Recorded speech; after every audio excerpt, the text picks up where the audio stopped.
how to get Instagram profile link. Hey there, Instagram enthusiast. Ever found yourself needing to share your Instagram profile with your friends, family, or followers? Whether you are promoting your brand or just spreading your social wings, knowing how to grab your Instagram profile link is super handy. Let's dive into this quick and easy guide to get your profile link in no time. First of all, open Instagram application on your device. Make sure you have logged into your account, which Instagram profile link you want to share. Then tap on profile icon at the bottom right corner to access your profile feed. Now on this section, you will see the option for share profile, which is next to edit profile icon. So let's tap on it.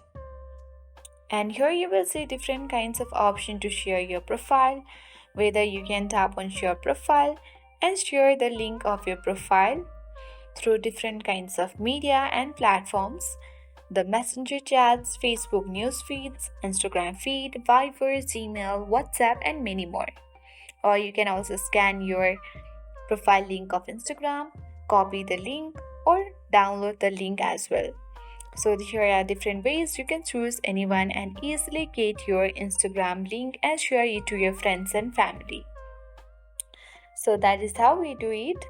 I hope this video was helpful and informative for you. If it was, then make sure to hit the like button, subscribe our channel if you are new, and press the notification bell for more updates.